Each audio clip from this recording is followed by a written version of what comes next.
By Thursday morning, Jackson was back in the White House basement, returning to his job as the president's physician after his nomination to become the next Veterans Affairs Secretary was scuttled.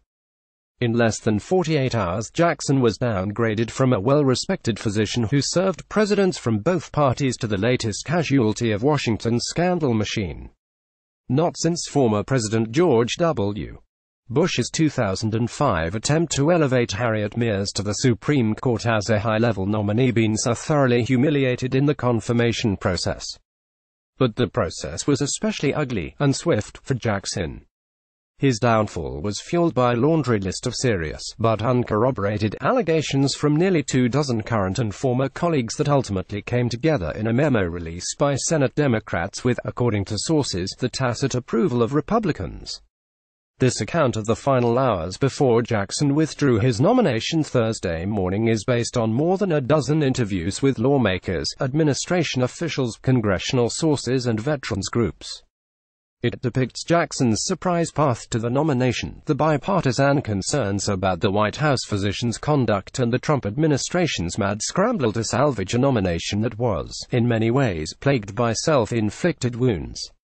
The interviews show that 15 months after taking office, the Trump administration is still struggling to professionalize its nomination process to ensure vetting is taken seriously and lawmakers on Capitol Hill are prepared for any surprises. "We did him no favors," a White House official said Thursday, acknowledging the administration did not fully appreciate the magnitude of the task and the campaign that would rise up against Jackson's nomination. The White House didn't respond to a request for comment on this story. Surprise selection. Jackson's selection as the nominee to succeed embattled former VA Secretary David Shulkin came as a stark surprise to him late last month when the president summoned him to the Oval Office and asked him to take on the task of leading the sprawling agency. Jackson knew about the decision only a day or two before it was made public, an official said, a sign that inadequate vetting had taken place. On Capitol Hill, lawmakers in both parties openly questioned the president's decision to tap Jackson, one largely made out of personal affinity, and were skeptical that he had the experience to lead an agency that is known as a management boondoggle. It wasn't Jackson's background that initially worried White House Chief of Staff John Kelly and others in the West Wing, but rather his lack of experience for the job.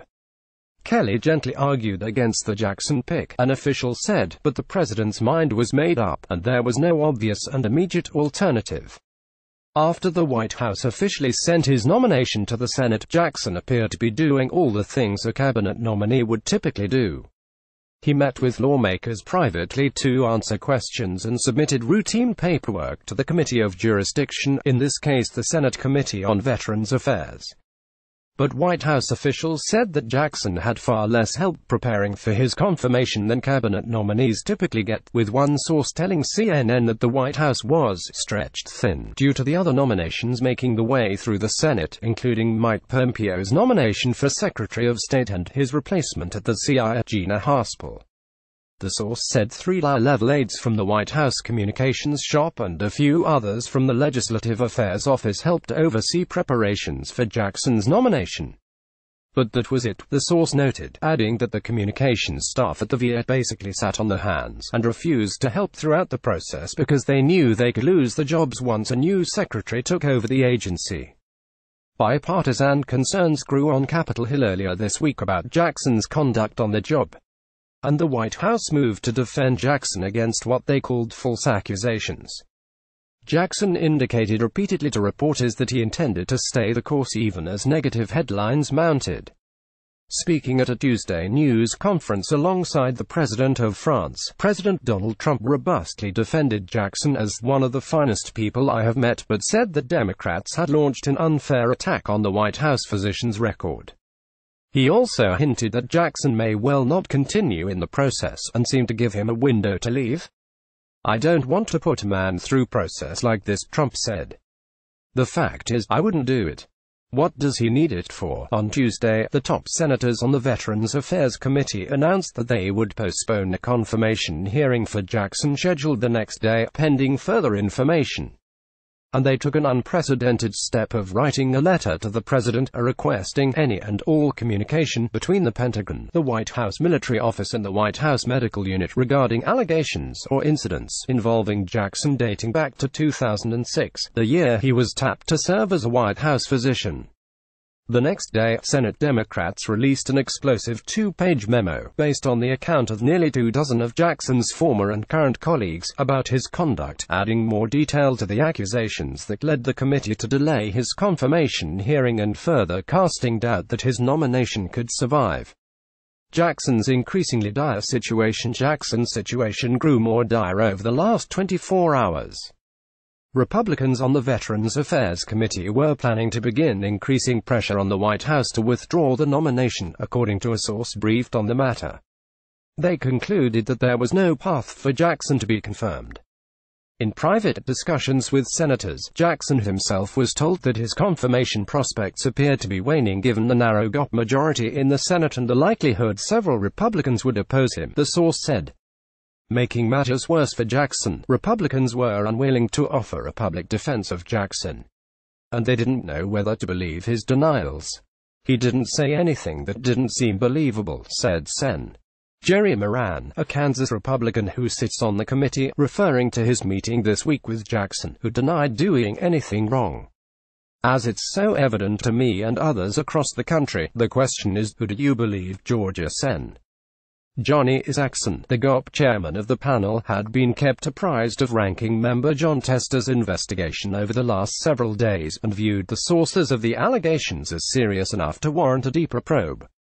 Isakson told CNN he never told Tester to back off or to avoid disclosing the allegations to the news media.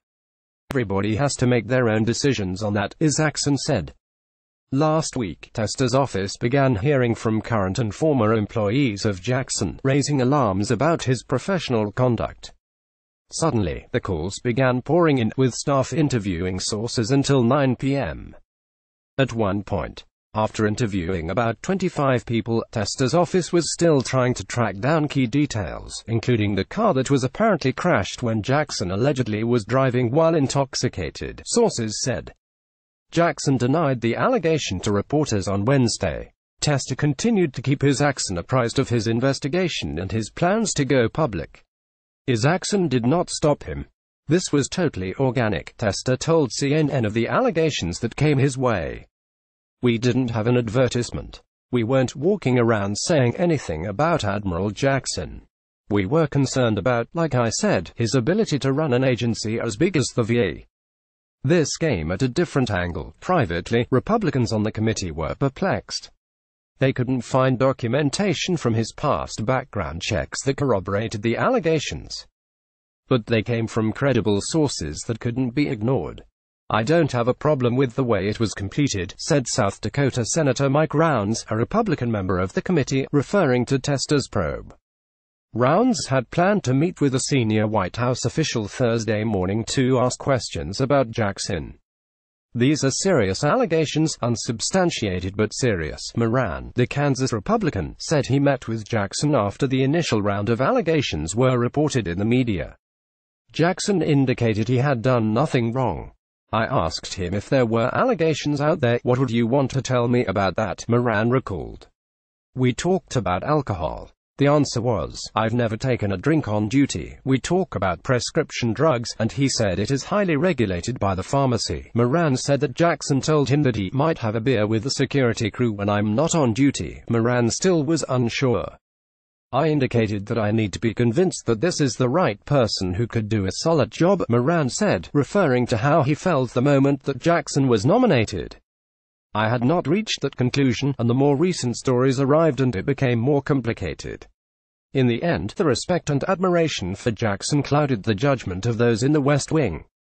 Trump wanted to offer Jackson a final lifeline on Wednesday by praising him to reporters, at least to help clear his name and rally some Republicans around his beleaguered nominee, but several advisers argued against it. As late as Wednesday evening, Jackson was still working Capitol Hill in search of support for his nomination. But before sundown, Trump increasingly believed Jackson should step aside before things get worse, an official familiar with the talk said. Jackson returned to the White House Wednesday evening and told staffers he wanted to pull out, according to a White House official, saying that the scrutiny was too much for him and his family to bear. Jackson, the official said, was taken back by the vitriol of the process, even as he maintained that the mounting allegations against him were not true. Jackson emerged from senior staffers' offices late Wednesday evening and told a group of waiting reporters, "Look forward to talking to you guys in the next few days." By the time Jackson left the West Wing late Wednesday night and headed home, the plan was set to send out the announcement of his withdrawal around breakfast time Thursday, sparing him another day of twisting in the wind. Inside VA headquarters, the president's nominee to lead the agency seemed increasingly on the rocks. Officials at VA's Vermont Avenue headquarters were working to show that even without a permanent secretary, things were running smoothly. The agency's current interim leader is Robert Wilkie, who also serves as a Defense Department undersecretary. In a statement Wednesday, VA spokesman Kurt Kaschauer said that since Shulkin was ousted from the department in March, senior VA officials are now on the same page, speaking with one voice to veterans, employees and outside stakeholders, and that employees who were wedded to the status quo are not on board with this administration's policies. A pace of change have now departed VA, but with Jackson's nomination scuttled, the White House is now back at the starting line to find a new nominee, leaving the Department of Veterans Affairs in a state of turmoil. In just the last 4 years, the agency has had 2 confirmed secretaries and 3 interim secretaries. The president hinted on Thursday morning that he is already considering who could replace Jackson, and a senior White House official confirmed that was the case.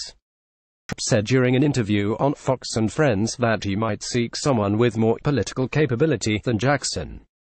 Another White House aide suggested the 2 names already in the mix are Ike Perlmutter, the Marvel Entertainment CEO who is a member of Trump's advisory board on Veterans Affairs, and Toby Cosgrove, a Vietnam War veteran, heart surgeon and former CEO of the Cleveland Clinic.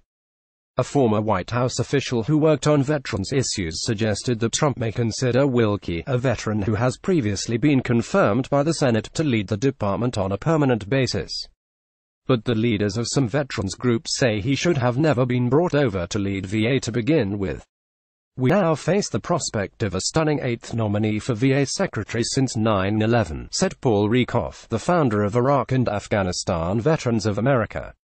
It's been an unprecedented time of chaos, political agendas and uncertainty. And millions of veterans and their families have paid the price. Perlmutter and Cosgrove declined to comment for this story. Reporting for work, Jackson reported for work early Thursday morning, before the decision that he would not continue the nomination process was public, wearing a red tie and a gray suit, not the military uniform he occasionally wears while working and that he donned as he strode between meetings with senators on Capitol Hill in the days prior. A person who spoke to Jackson on Thursday morning described him as frustrated at allegations he claims were taken out of context, or were altogether false. While Jackson told confidants he would have been willing to fight for his nomination, it was becoming increasingly clear that doing so would damage his reputation further. As the White House announced that Jackson was withdrawing his name from consideration, Jackson was fetching a coffee from the White House mess. Asked about his future, White House Press Secretary Sarah Sanders said that Admiral Jackson is a doctor in the United States Navy assigned to the White House and is here at work today. Meanwhile, preparations were underway a floor above for an event honoring wounded veterans, a ceremony Jackson was originally slated to attend, but skipped after his nomination was pulled, according to a person familiar with the planning. Without a Veterans Affairs nominee to tout, Trump instead lauded Wilkie, the interim leader. And he boasted he'd cleaned out the agency's bad actors. "We have people that were terrible working there and they're gone," he said. CNN's Phil Mattingly contributed to this report.